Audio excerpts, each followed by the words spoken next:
제목을 천하무적이라 했습니다. 다 같이 해보죠. 천하무적. 영어 제목으로는 타이틀 매치. 다 같이 해볼까요? 타이틀 매치. 사탄이 잔치를 했답니다. 세상에 파견되었던 밀사들, 마귀들이 모여서 보고를 합니다. 자랑스레 한 마귀가 보고합니다. 사탄 폐하.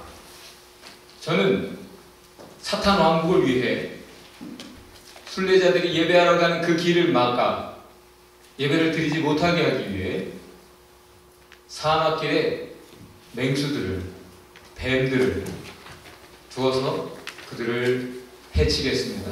지금쯤 그 순례자들이 다 허옇게 해골로 사막에서 굴러다니고 있습니다. 그때 사탄이 더럽 화를 냈습니다.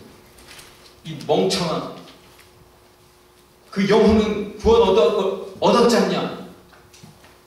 그들의 목숨을 빼앗는다고 그것이 우리 사탄의 왕국을 위한 것이라고 생각한다면 너야말로 바보다. 그때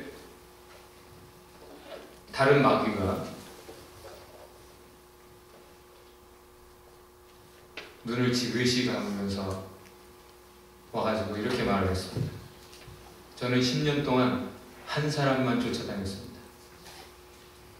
그의 영혼이 될 수 있는 한 편하게 만들어 주었습니다. 그리고 마침내 그를 우리 편으로 만드는 데 성공했습니다.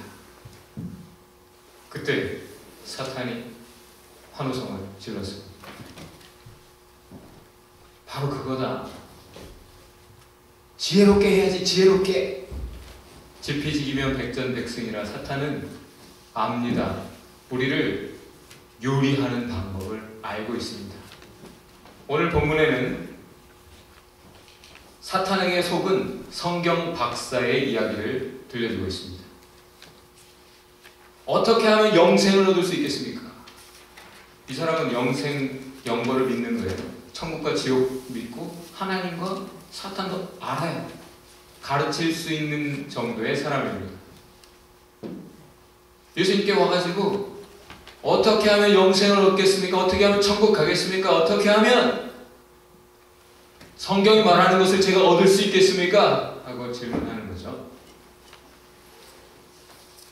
이런 질문들은 사실 유대인들에게는 아주 평범한, 늘상 가지고 있는, 좀 괜찮다 싶은 선생을 만나면 하는 질문입니다.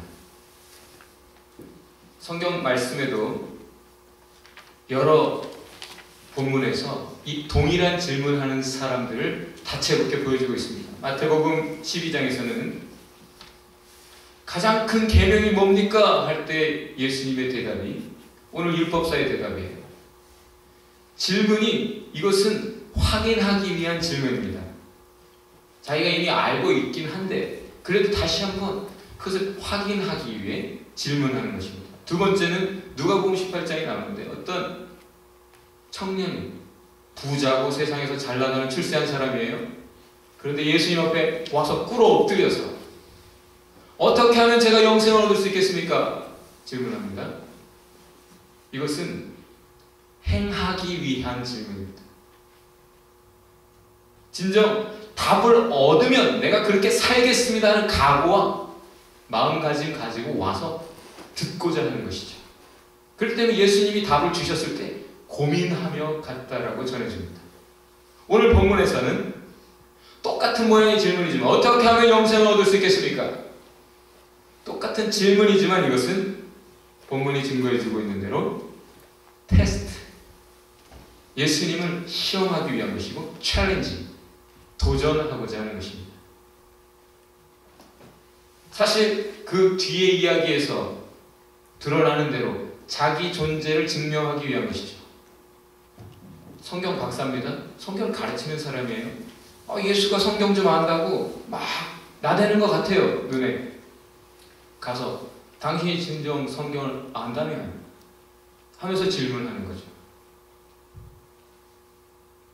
사실 이 성경 박사의 질문에 예수님의 반응은 없어도 됩니다. 왜냐하면 이미 오늘 율법사가 질문한 내용에 대해서 말씀을 해주셨습니다. 그리고 예수님이 하나님이신 것을 이미 증명하셨습니다. 사람들은 종교 지도자들까지 몰려와서 예수님께 자꾸 질문하는 거예요. 표적을 보여주세요. 당신이 진정 하나님의 아들이요 하나님이면 그 증거를 보여주세요. 계속 요구했어요. 계속 요구할 때마다 예수님이 사실 이미 많이 보여줬고 계속 보여주고 계셨고, 그래서 결과 진정 보고자 했던 사람들은 봤기 때문에 믿었습니다. 근데 어떤 사람들은 그저 예수의 말이 싫어서 예수의 말을 인정하고 믿어버린다면 내가 그대로 살아야 되기 때문에, 이것을 하나님의 말씀으로 인정하면 그대로 살아야 되기 때문에, 자기 욕심을 포기해야 되기 때문에 또 다른 표적을 보여달라는 거예요. 또 다른 표적. 그리고 또 다른 표적을 보여주셨을 때 그들은 고민했습니다. 저 예수를 죽여야겠다. 받기에 믿는 자도 있고 받기에 고민하는 자들, 행하고자 하니까 그렇다면 내가 이것도 버려야 되는구나, 이 마음도 이 욕심도 버려야 되는구나 고민하는 자들이 있는 반면에 더 이상 듣지 않기 위해, 더 이상 나에게 고민을 주는 진리의 말씀 듣지 않기 위해 예수를 죽이고자 하는 사람들까지 있었습니다. 예수님은 그래 너는 어떻게 읽느냐? 뭐예요? 성경이 말하고 있지 않느냐? 성경에서 너는 답을 어떻게 찾느냐? 여러분, 이 세상에서 우리가 살아갈 때 이런저런 질문들, 챌린지들을 받습니다. 그때 여러분 무엇으로 대답하십니까? 내 생각에는 저 유명한 누군가 말을 했어. 나는 이렇게 생각해. 나는 이렇게 믿어. 그렇게 대답하면 안 됩니다. 예수님 어떻게 대답하십니까? 사탄이 와서 시험할 때도, 사탄의 유혹에도 성경 말씀으로 대답하십니다. 주 너의 하나님을 시험치 말라. 사실은 하나님이시기 때문에 모든 인간들의 요구에, 모든 인간들의 질문, 챌린지의 테스트에 응하실 필요가 없지만 주님이 자상하게 가르쳐 주십니다.